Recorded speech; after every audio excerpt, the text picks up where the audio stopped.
আমরা সচেতন করে দিতে চাই উপদেষ্টাদের, আপনারা সচেতন হয়ে যান।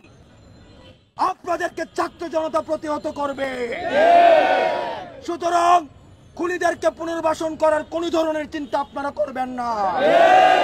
আপনারা ছাত্র জনতা যারা সামনে আছেন, আপনাদেরকে মনে করিয়ে দিতে চাই, একই সাথে যারা উপদেষ্টা রয়েছেন, আজকে আমরা অনেক উপদেষ্টাদেরকে দেখেছি খুনিদেরকে পুনর্বাসন করার বক্তব্য দিতে।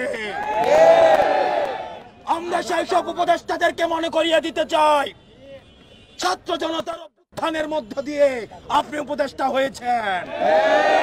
সুতরাং তখন কোন বক্তব্য দিবেন, আপনার সামনে যেন 5ই আগস্টের গণভবনের চিত্রটা মাথায় থাকে, আপনার সামনে যেন 5ই আগস্টের পার্লামেন্টের চিত্রটা মাথায় থাকে।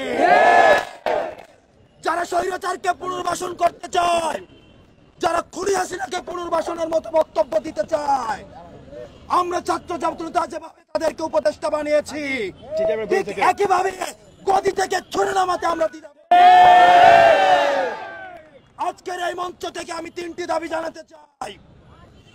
1 নম্বর, যারা খুনিদেরকে পুনর্বাসন করার জন্য ব্যাকস্টেজে মেকানিজম করছেন, আপনাদের এই প্লটিং এর আমরা 20 দাঁত ভেঙে দিব। এবং আমরা বলতে চাই, আমরা সচেতন করে দিতে চাই উপদেষ্টাদের, আপনারা সচেতন হয়ে যান। আপনাদেরকে ছাত্র জনতা প্রতিহত করবে, সুতরাং খুনিদেরকে পুনর্বাসন করার কোন ধরনের চিন্তা আপনারা করবেন না।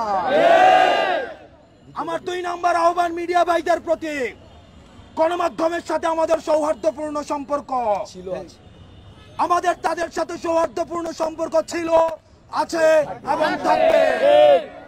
আমাদের আন্দোলনকে সার্বজনীন করার ক্ষেত্রে গণমাধ্যমের অবদান অনস্বীকার্য। এই ফ্যাসিজমকে উৎখাত করতে গণমাধ্যমের ভূমিকা অনস্বীকার্য। কিন্তু আমরা দেখতে পাচ্ছি কিছু কিছু গণমাধ্যম খুনিদের পুনর্বাসনের ষড়যন্ত্রে লিপ্ত হচ্ছে। আমরা আপনাদেরকে হুঁশিয়ার করে দিতে চাই, আমরা আপনাদেরকে আহ্বান করতে চাই, আপনারা জনতার কাতারে নেমে আসুন।